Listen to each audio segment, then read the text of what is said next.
Hey everyone, Yeah, welcome yeah. to the Left Hook. It's late, it's 10:30.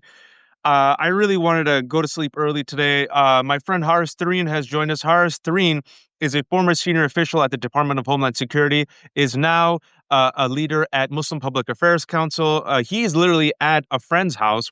I was at that house just 20 minutes ago. Our mutual friend, his father passed away, and this chai is literally from that event. We're Muslim, and when someone dies, you're supposed to go bring food. Tomorrow is the janazah where you pray for the person. And then I got home. I'm like, let me put my kids to bed. And I look at the news and I see these absurd, unhinged posts from Donald Trump, who is leaving the G7 summit a day early because he says, quote, what did he say? I have to be back. You probably see what I see, and I have to be back as soon as I can. He posted on Truth Social, quote, everyone should immediately evacuate Tehran, which is Iran's capital and has a population of 10 million. He also posted, America first means many great things, including the fact that Iran cannot have a nuclear weapon. Make America great again, exclamation point, exclamation point, exclamation point. Iran, as you know, was the recipient of Israel's not preemptive strike, unilateral strike 4 days ago. Back and forth they've gone. Haifa lost electricity. There have been Israel struck also in Tel Aviv. There's been many wounded. Israel has struck Iran. People have died. Now Israel is saying instead of this lasting a couple of days, folks, this might last a couple of weeks. And furthermore, Israel wants to destroy the deeply buried nuclear enrichment facility, which only America's quote bunker buster dropped by American 52 bombers can destroy, which means if America does assist Israel in destroying this nuclear facility, America is fully involved, overtly complicit in war with Iran, helping Netanyahu achieve what he has dreamt of achieving, what he has tried to goad America into doing for past 30 years. And Horace, you and I are of that age where we grew up during the 9/11 war on terror and the subsequent disaster and disastrous foreign policy, where you remember Netanyahu came to America at that time and made the case for America to add Iran in its axis of evil in the war on terror. And then even last year when he visited America, he made the case again. And so as all of this is happening, I brought Haris because Haris in Biden's administration, like I said, was a senior official at DHS, and now he's at MPAC, and he's a bit more free.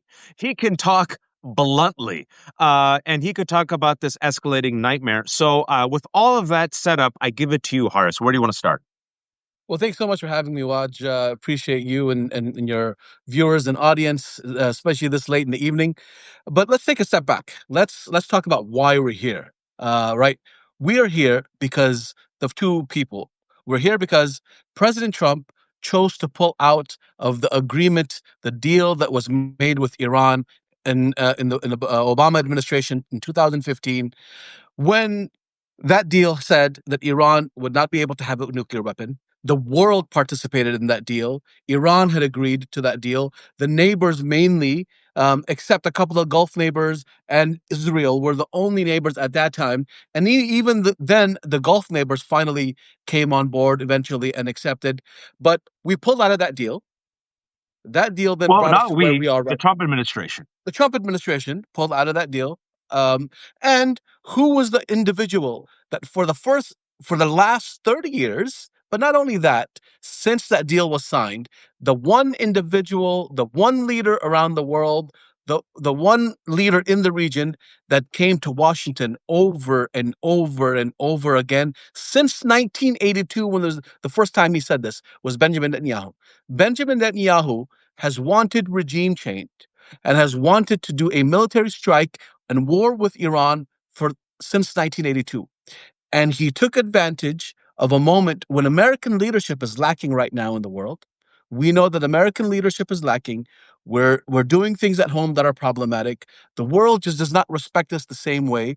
And he took advantage of the vacuum of leadership to attack Iran and drag us, right? Drag us into war with Iran. And like you said, he can strike the Iran facilities. He can kill Iranian military leaders. He can even kill Iranian civilian leaders.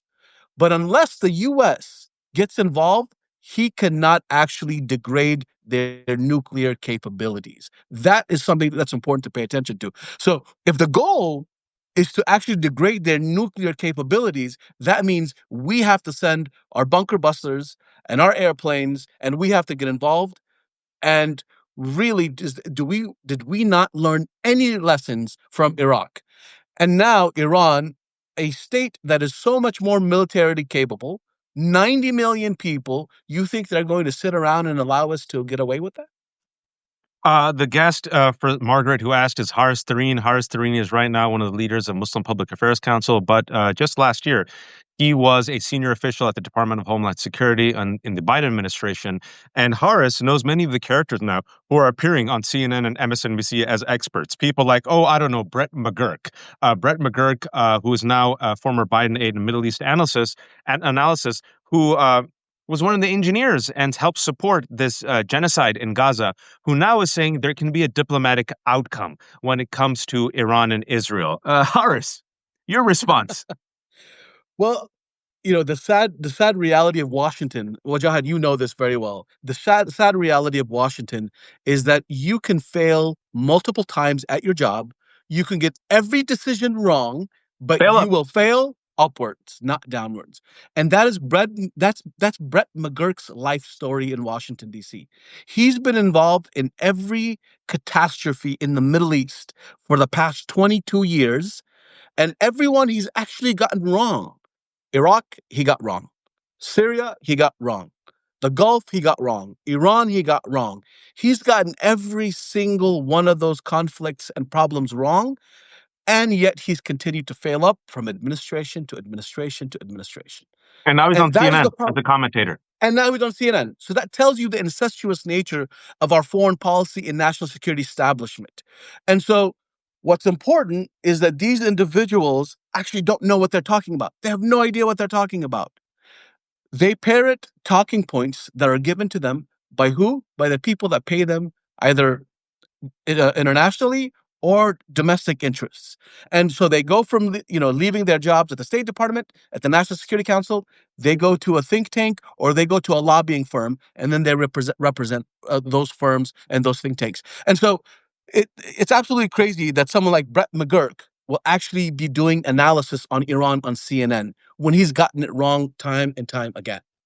And, before you talk about foreign influence, because it's not just APAC, as you know, Qatar. Like I always joke, and Yeah. I'm here in Virginia, me and Harris are here in the DMV. If you close your eyes and throw a pebble, you'll hit someone who's either on the payroll of Saudi Arabia, Qatar, UAE, or Israel, right?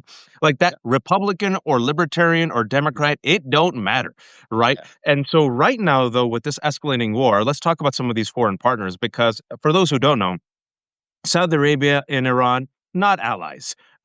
They are also engaging in their cold, hot war vis-a-vis in Yemen, right? Saudi Arabia also would love a regime change, right? There's regional dominance between Israel and Saudi. Saudi wants to claim mantle of the Sunni leadership. Israel is Mhm. Shia, and so forth. But even Iran, Saudi yeah. Arabia, you and I talked about this briefly in the last 4 days, has come out in the side of Iran, which is shocking. Talk to us about that. How it isn't necessarily even the Sunni Gulf states, whom you would assume would want to eradicate Iran, realize this is a step too far. Well, it goes back to the original point that we were making, man. Um, at least Saudi Arabia right now and some of the other leaders in the Gulf realized that instability, war, destruction, genocide is not good for the economy. It's not good for business. That is just the reality. Other than the military industrial complex, the defense companies, they're the only ones who like war, who like genocide because they profit from it. But Saudi Arabia has realized, and I think MBS has realized, that he needs a region that is at least semi-stable, where Mm. you could do trade. You could actually ships can get by without being attacked by a rocket, where there's lower levels of violence and militarization, so that they can establish an economy. Because remember, many of these Gulf countries right now are petro economies, and they're trying to diversify their economies. Right, they're trying to attract international investments. They're trying to attract tech firms. They're trying to attract AI companies. And what do you need for that? You need a stable region. You can't have missiles flying over your airspace while you're trying to make it attract investments. I don't know if you saw that crazy video in Beirut, Lebanon, where people were actually at a wedding and dancing, and there was a guy playing a saxophone, and there was rockets flying over. That's not good for business. That's not good for economy. And so I think even though Saudi Arabia and Iran were arch enemies for many, many years, and they actually helped destabilize the Muslim world in the Middle East because Look of at their Yemen. Cold War. Look at Yemen, exactly. Look at Beirut. Look at Lebanon. Look at Yemen. Look at Bahrain. All of these countries. That was a Cold War between Saudi Arabia and Iran. But now what they've realized is that that's not good for business. We need to stabilize things out. We need to at least have some type of relationship. Saudi Arabia's foreign minister went to Iran. He met with even with the supreme leader. These were steps Saudi was taking. But you know what Israel does? Israel needs chaos for it to remain what they call the superior military edge in the region. If Iran is stabilized, if Saudi Arabia is stabilized and strong, if Syria is stabilized out, if all of these places are stabilized out, then what excuse does Israel have to continue its genocide and to continue its militarization of the region? So I think Israel saw the writing on the wall. They were like, normalization between Saudi and Iran is happening. The U.S., there's a whole movement in domestically now saying we don't want war, we don't want endless wars. Let's not go into the Middle East and lose our precious resources and our young men and women. And they realized that we don't want to get into another scuffle in the Middle East. So what did Israel do? Israel made sure there was a movement here in the U.S. of neocons and extreme Israel supporters who are now parroting the same talking points that we did right before we went into Iraq. Lindsey Graham, for example, Mike Yeah. Huckabee, for example, white evangelical Christians. But like you said, there is a split. And the Yeah. split right now is really fascinating to watch as of today, folks. We've been trying to talk about on the left hook where I always encourage the fight, the civil war in MAGA. I've written a Mhm. couple of articles about it, and I always share the Ken Watanabe meme from Godzilla. Let them fight. And I don't know if you saw earlier today, but the splits are huge. Right before you were at this event where I was talking to someone where now Tucker Carlson is in a beef with not just Mark Levin, who's one of these pro-Israel hawks, but also with Donald Trump, who threw him With under the the bus. president. Right? Yep. But Tucker Carlson has America first, and from America first, in addition to the racism and white nationalism, was also openly asking, why is my money going to Israel, a foreign country in the Middle East? Yeah. There's Candace Owens openly against genocide, saying, why is our money going to kill babies? And then earlier today, that libertarian comedian who has his own sizable audience, David Smith, Yep. openly said, I regret voting for Donald Trump. He's a coward. Israel has made him look weak. We did not vote for this. We voted for America first, right? So these schisms, I was talking to someone just earlier tonight, right before you came. I said, I have more faith in Republicans stopping this war than the Democratic establishment. Do you agree or disagree with me? I totally agree with you on that. Listen, regardless of what you think of the MAGA movement and the Republicans right now, there's a They're real extreme split. and they're terrible. Yes, right. But there is a real split, and there is there's a very sizable part of the movement that says no to war, no to Israel dragging us into this war. And to be very honest with you, I mean, I could be wrong on this. I don't think I am, though. I also think that Donald Trump himself was caught off guard in many ways. This is what I actually think. All right, so And I think go back now, 4 days ago. Go back 4 days ago and just do a recap so people know and tell me why you think that. here's why I think this. So when the attack happened, the initial response from the State Department, the White House, and the National Security Council was that of, you know what, we were not really informed and we were not involved at all. Marco I Rubio think said it was a unilateral strike, Israel's unilateral unilateral. strike. And we don't and the State Department doesn't usually use that type of language. We're always there to soften the language when it comes to Israel. That was very direct language. It said it was lateral and we were not involved. Even Trump himself did not fully back this until like the third day. So what that tells you was that he didn't want to look weak. He didn't want to look uninformed. He did not want to look like he didn't know what was happening. As I said, I think Netanyahu is taking the Trump administration for a ride. I really do believe that. And he knows how to manipulate them, and he knows how to manipulate the American public. I mean, look what he said today when he came on ABC. He said, yeah, America first, but not America dead. I mean, he's trolling the America first movement. Like, he's literally trolling the movement. And you don't think the Candace Owens, the Tucker Carlsons, you don't think they see this? They actually see it. And so that split is real. And that split could actually break the MAGA movement if we, as a country, get involved in this war. Going back to the Democrats, here's the problem with the Democrats. It's as usual. The Democrats are not willing to be strong and stand on principle. Schumer has not come out really strong. Hakeem Jeffries has just talked about, you know, de-escalating the violence. The only side is the progressives, the Bernie Sanders wing, the AOC wing of the party that's come out strong. But the American public is sick of war. The American public does not want to get entangled in another foreign conflict. The Democrats should step up and say, enough. You are being taken advantage of. You cannot allow Netanyahu to drag you into another war. And they should be strong, but they're not. They've, APAC talking points are parroted by all these guys. And until now, even if they say, you know what, we're against the war, but they use APAC talking points to soften the Schumer does blow. openly. Schumer openly does. Like And 2 weeks ago, Jeffries does as he was well. being more hawkish against Iran 2 weeks ago, folks, than even Republicans. That's right. That's right. So that's the unfortunate place where the Democrats are right now. There's no real leadership. They're not showing a backbone. They're not standing up either to the administration going into this war, and of course, they're not standing up to Bibi Netanyahu. When you were in the White House, talk to us about the divide between those like you and others who were very aware of Israel's ongoing genocide and long-term plans in Gaza, and then how you all were, in a way, not heard and or rejected by this cabal that includes Biden, McGurk, Sullivan, and others. Because people who think the war hawks are just the Republicans, that's not accurate, is it? No, that's not accurate at all.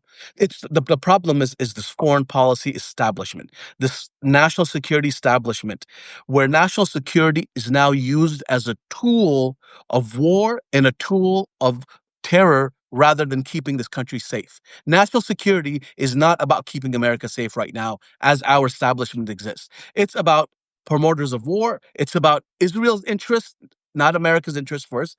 And it's about keeping the status quo in the region and with the think tank and foreign policy establishment in Washington D.C. When you're in government, you see these things up close. You realize how embedded APAC talking points are in all of the different agencies. Hmm. You realize how people are deathly afraid to say anything. I mean, the majority of people in government don't want to go into war. They don't want to go to war. The majority of people in the national security establishment, even, and the foreign policy establishment, especially at the State Department. I'll tell you, at the State Department, people don't want to go to war. But what they're afraid of the political appointees that have the ties to the apex of the world, to the pro-war complex, to the pro-war lobbies that are in Washington, to the defense companies, the defense contracting companies, because they've built this incestuous cycle where when you leave government, where do you go? You don't go to an NGO like I did because people want to make money, right? If people want to make money, where do you go? Harris is a terrible capitalist like me. Horrible capitalist. But where do you go if you want to make money in Washington? You either become a lobbyist for a big financial services company, for a defense contracting company, or some other industry lobbying firm or tech firm, tech industry now. So they're afraid to to burn those bridges. They won't say what's on their mind. And they won't dissent because there's a culture that's created that allows for this incestuous group thing to take place. And that's what has to break. And it's going to be very difficult to break. But I do hope, Horace, we are witnessing schisms, which is why I think, folks, and I know this is a strange thing to say, we might have better luck within the fissures of the Republican Party right now to stop an escalating war than with the Democrats. Because the Democrat, when it comes to leadership and is the incestuous military industrial complex / think tank / foreign funding, when it comes, it pollutes every Yeah. single item, right? Not just Democrats and Republicans, but there's no leadership. This America First movement, this schism between Tucker and Mark Levin, Tucker and Uh-huh. Trump, Candace and Trump, Dave Lewis, and others, it's real. There's a lot of these MAGA folks who are MAGA hardcore right wingers on everything. But when it comes to Right. Gaza, they're like, that's a genocide. When it comes to Exactly. Israel, they're like, why is my money going to a foreign power, That's right? right. They want that money to be spent in America, right, to make America great again. So I'm very curious to see how Trump navigates this. This is all escalating, breaking news. Again, Donald Trump has left G7 a day early. He's apparently, rallying around the National Security Council. He sent out some very friggin' terrifying, inflammatory tweets. Tehran is supposed to be evacuated. China's moving people away. So God forbid if this war continues, and it'll be a legal war because he has to get congressional approval. But again, who cares? Donald Trump does what he does. Suppose this war happens with overt or covert help of the United States of America and Israel, which is pretty much saying, I'll do what I want to do. And Right. Netanyahu also needs war because without war, guess what's going to happen, folks? He's going to be held accountable. He's going to go to prison. So he needs Go to war. jail. Suppose this war escalates. Talk to us about the blowback and the spillover. Well, let's talk about the domestic spillover, and then we'll talk about the regional spillover and blowback. The domestic, I think, like I said in the beginning, the MAGA base will splinter, no doubt, right? If you're paying attention to the online chatter right now between the different MAGA sides, it is ugly. It has gotten ugly. I mean, even the president came out and called Tucker Carlson cuckoo this Oh, evening. yeah. He threw him under the bus. He says He he, threw he him gave under him the a bus, jab. He has right? no TV show. That's what he said, right? Right. No So network. so so so it's getting ugly. So you will see an already splintered MAGA base because of the Elon Musk and Trump falling out. You're going to see another big fissure that will take place in the movement. So you're going to get that on the like, and then also with the domestic immigration raids, the ICE raids, all there's a lot of even MAGA folks or moderate Republicans who are like, this is not what we thought was going to happen. So that those He's fissures will continue underwater to as happen. of last week. He's underwater even on immigration and on That's these right. raids. That's right. So that's a domestic fissure that'll take place. On the regional level, you have no idea what will take place. Like I said, the Iraq war will be will be a cakewalk compared to what will happen if we actually directly attack Iran. I don't know if you've seen the rhetoric even coming out of Pakistan. Pakistan military Yo, you sent establishment. me a tweet. Tell him what the tweet you sent me. Right. So the Pakistani military establishment and the civilian establishment, they don't get involved in this stuff. They don't get involved in foreign policy issues. They're always quiet because they're really disciplined. They're really focused. Military leaders in Pakistan are calling out the son of the former Shah of Iran, who's essentially siding with Israel against Iran. And he basically called him an imperial, excuse my language, whore for siding with Israel. It'll get very ugly very quick. And Iran is not like Iraq. The Iranian, Revolutionary Guard has tentacles all over the region, unfortunately. It has tentacles in Europe. It has tentacles in South America. It will get ugly real quick. There will be implications for us, for Israel, for the neighborhood, and for Well, anyone that's seen as siding with Israel. Well, also Israel, according to again, folks, this is the latest news, and what we're reporting here is what's been out there. But allegedly, Donald Trump vetoed Israel's plan to kill Iran's supreme leader Ayatollah Ali Khamenei. For those who don't know, this is not just a leader, right? For Iran, which is Shia majority, right? For Mhm. Muslims, 1.7 billion Muslims, a majority of Muslims, 85% or so are Sunni, like myself and Haris, and then about 15% are Shia, a minority. Yeah. But in Iran, it's a Shia majority, and it's ruled by the guardianship of the jurist, the Vilayat al-Faqih. So for them, it's not just political leadership. For many Shias around the world, the supreme leadership of Iran also has a religious component, right? In Yeah. addition, so if you think about it, folks, first and foremost, Israel unilaterally striking Iran, already we're in deep shit. But the fact that Israel now is goading, openly saying, threatening that they're going to take out, or they have the ability to take out the supreme leader, the Ayatollah. Talk to us about the blowback that'll happen within the region, because to me, it's a tinder keg, man. You have Hezbollah, which is 100%. weakened, but that's fine. Before Hezbollah didn't exist, folks, it started once Israel in the early 80s attacked Lebanon, right? Yeah. Hamas That's didn't right. exist. So Right. these fissures will explode. Like ISIS was birthed out of U.S. invasion of Iraq, right? So Yep. talk to us about that. This type of blowback when it comes to violent extremism that no party has really taken for granted. And if you think that this can be contained, how it can't be contained, Haris, anymore. So to your earlier point, the supreme leader Ali Khamenei, his title is something in Arabic where the Shia Muslim community actually refer to him as a marja, which means a guide. He is their ultimate. He is the Shia community in terms of their jurisprudence and their spiritual leaning and learning. They have certain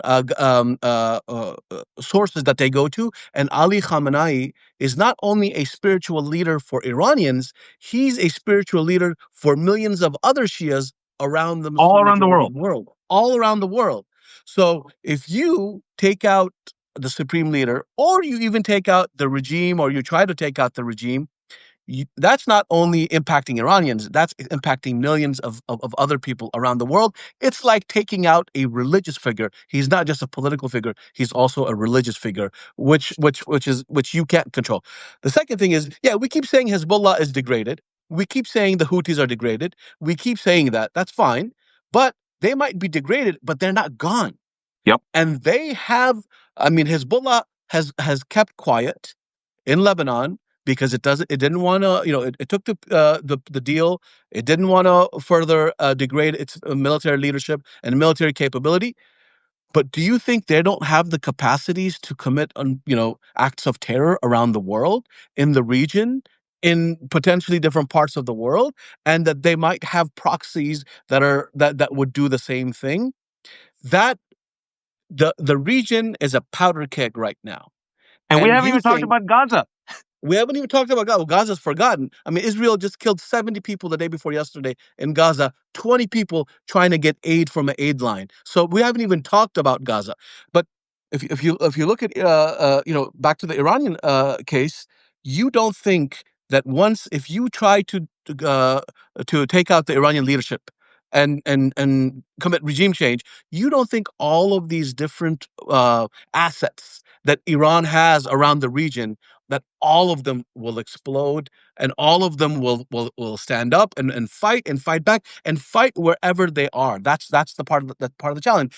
Now you have to remember, Iran has been really good at the proxy game. Asymmetrical warfare is a very Iranian thing when it comes to their military capability and military capabilities and capacities. So they have proxies everywhere, and they've used those proxies very effectively. And if you try to take out this regime, those proxies will definitely strike back wherever And they are. also radicalization and recruitment, folks. One We hundred we would percent. we lived through this. Haris and I have gray hair because we were Yep. student leaders during the war on terror, and then we Well, were. you have gray hair. I have no hair. Yeah. So I got gray, you got no hair, and we were thrown into the fire when Muslims and Islam became the enemy. We went through this. We saw the disastrous war on terror. They did not greet us with a bouquets of flowers. They did Yep. not come and greet us as their liberators. No, they saw us as their oppressors. And Barack Hussein Obama, once he became president, he had to go make his initial address to the Muslim world and apparently, in allegedly, essentially say, "Sorry, y'all. Sorry for the last 8 years," right? So, what do you think is going to happen, folks, after people have seen that Yeah. and the genocide in Gaza? And God forbid if this happens, Netanyahu does not care about Israel. If he He cared doesn't. about Israel, he would not have committed the unilateral strike because guess what? Iran struck back. It is making the world less safe for Jews. It is making the world less safe for Arabs and Muslims. This is chaos created by two of the world's weakest, most ineffectual, dangerous leaders, Trump and Netanyahu. And you could also throw in Putin in there. If the world could get rid of those three men, overnight the world would be a safer place. And this is in no way, shape, or form Haris and me making any excuses for Iran's leadership, which is, of course, deeply oppressive, right? Yep. Has been regressive, right? You can criticize Iran's leadership and at the same time say, yes, Israel did the unilateral strike against Iran. Israel is the one that is escalating tension, and Israel should back off. And yes, Israel can destroy Iran because there is only one nuclear power in the Middle East. You want to tell them who it is? Israel. It's Israel, right? And Israel. I've been hearing for 30 years, Iran is this close to the nuclear weapon. It isn't, right? It isn't. So we need some cool heads to I mean, not prevail, only folks. is it not, the head of the DNI, Tulsi Gabbard, 90 days ago put out a public statement with her own signature saying Iran is not close to military grade enrichment. I mean, what else do you want? We all know. We all know.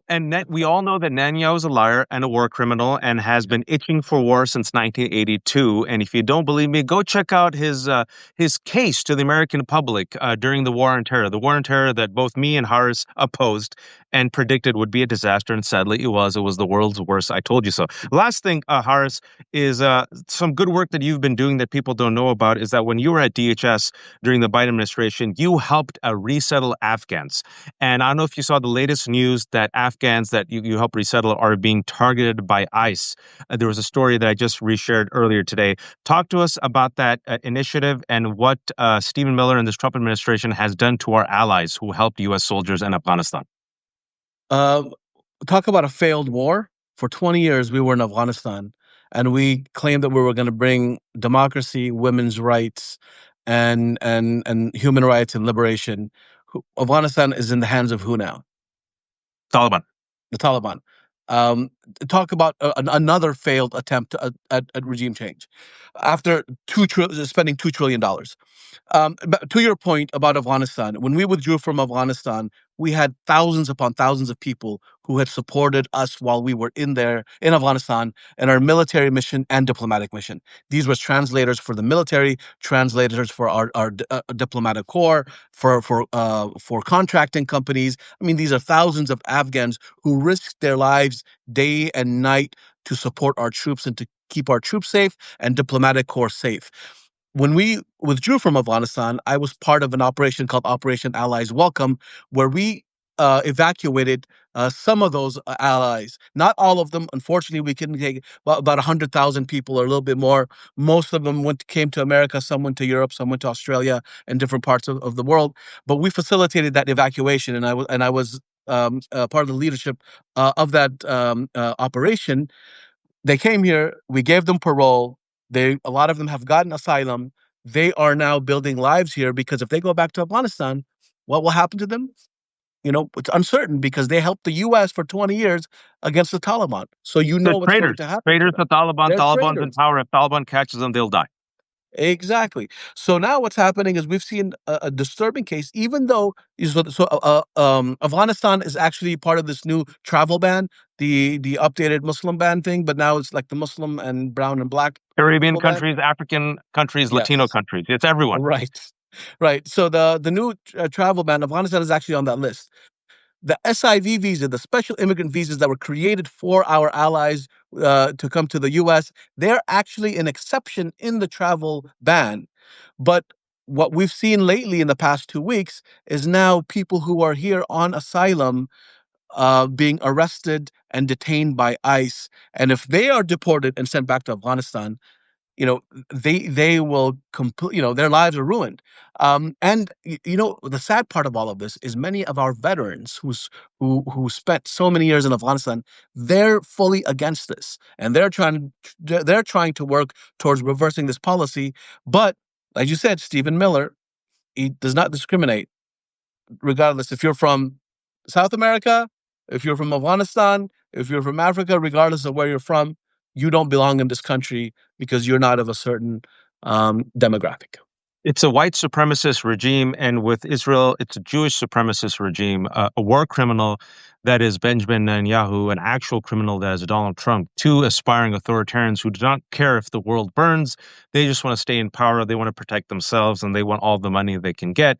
Netanyahu is perfectly fine with letting Israel burn because, again, folks, if the war ends either in Gaza or against Iran now, he will be held accountable, and he will most likely spend the final years of his life in jail.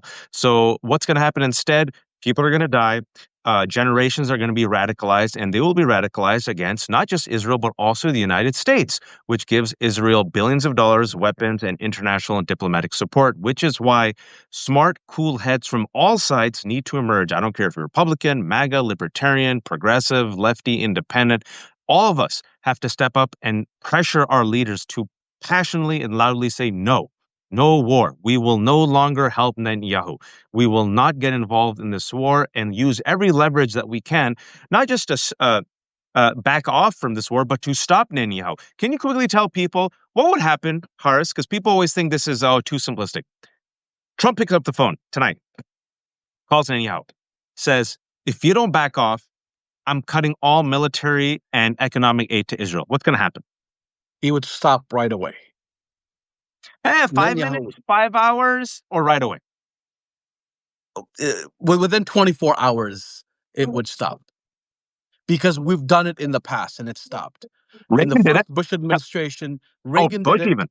Bush did it. Bush the father did it. Reagan did it, and it worked. And what we've seen so far, unfortunately, is we've seen Biden, Trump, even Clinton, and Bush too, who refused to use that option. And whatever the reason is, if it's the APAC power of APAC or whatever it is, we have chosen to to give our foreign policy in the region to the hands of Benjamin Netanyahu. And we Americans will end up paying for it. Our standing will be decreased in the world. We will be hated.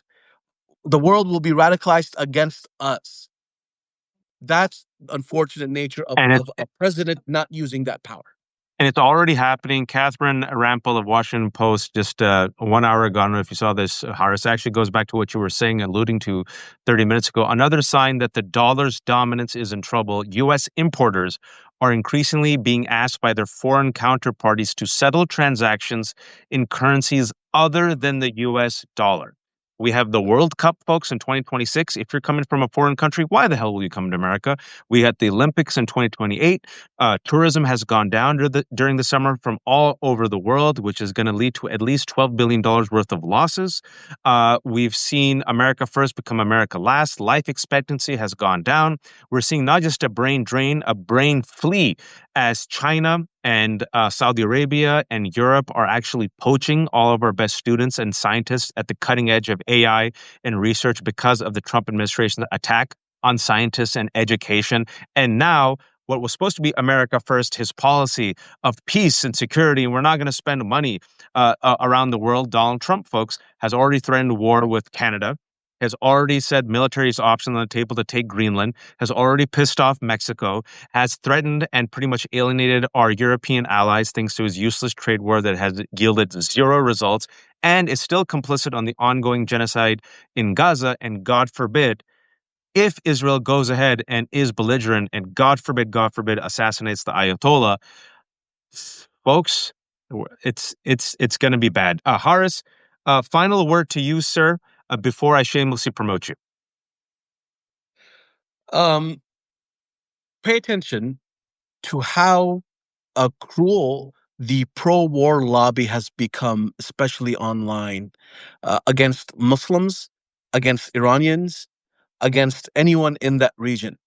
The Laura Loomers, the Mark Levines, these folks are creating societal discord domestically amongst Americans of all backgrounds, and their rhetoric has become deeply Islamophobic, deeply xenophobic, and that is dangerous not only for Iran, but it's dangerous here at home as well, and it can get people killed. And we saw what happened in Minneapolis over the weekend with Already political got people violence. killed. That's what I was going to say. It's not just Precisely, Muslims and Arabs. Anyone who opposes them becomes exactly. liberal scum, Marxist. And I don't know if you all have been paying attention to right wing media. It's the upside down. Donald Trump Jr., even though we know that Vance Bolter, the shooter, was 57 years old, Trump supporter, Republican, seems to be a Christian nationalist. Proven, folks. Don Jr. went out and said the number one domestic terror threat are transgender activists. And then you still have Senator Mike Lee, super Mormon, mocking and ridiculing Tim Walz and talking about Marxists. It's the upside down. And you're seeing that discord here play out, resulting literally in terror. Imagine that now on a global scale, folks, on steroids. Haris, tell people how they can support you. Tell people the good work that you're doing with MPAC in actually uniting with Jewish American groups to support our democracy. We do. I mean, at the Muslim Public Affairs Council, MPAC, one thing that we saw was post October 7th, in the year and a half after, we saw Jewish and American Muslim communities start to actually move away from each other. And what we wanted to do was also say that we are Americans and we have issues to deal with domestically as well. Rule of law, First Amendment rights, free speech. These are all issues that all Americans have benefited from. Jewish Americans, Muslim Americans, Latino Americans, Black Americans, and the free and prosperous America benefits everyone. So we brought together a convening of American Muslim and American Jews to make sure we work on domestic issues, even while we disagree on some of the challenges in the Middle East. And so that's a big part of our work right now. We're doing a lot of work on First Amendment and free speech issues. We know that our First Amendment rights, civil society itself is under attack. So that's a big part of our agenda. And hope they can go to impact.org. They can follow us on Twitter, Impact National. They can follow me on Twitter as well, Haris Tarin. And I hope they'll be able to support our work. And thank you for all the great work that you do, Wajahat, and keeping the voices of courageous individuals who are doing great work alive with your platform. No, thank you, Horace. For the 1,000 people who joined us for this 40-minute conversation, I'm going to post it up in an hour. I recommend you listen to Horace. He was dropping gems. So I'll have it up in an hour for those who missed it with the transcript. This has been The Left Hook. I started this Substack a year ago. I thought if I was lucky, I'd get 10,000. Now we have 72,000 people. I have kept everything. Like I said, Horace and I are terrible. We're not stupid, but we're fools. We're terrible capitalists. We're a shanda to our immigrant parents because we didn't chase money or wealth. We went into this crap instead. And so I've kept everything for free. There are no paywalls. You pay what you can. If you have a couple of bucks chip in, it goes a long way. I got a couple of kids. Horace has a couple of kids who have to get married. So support MPAC. And Horace right now, literally, he jumped on. He's attending a friend of ours. His father passed away. That's where I just was. Horace is there. So he went downstairs as everyone is gathered for our mutual friend to give him comfort. And I'm like, let's try to keep the world away from war, Horace. So he came down literally at the last second and just dropped these gems. So thank you, Horace, for doing it. Tell everyone I said salams. And folks, thank you. Be kind, be informed, take care of yourselves. And please, oh, please don't be a fascist. Horace, take care, man. Thank you. Thank you. Thanks, Mujad.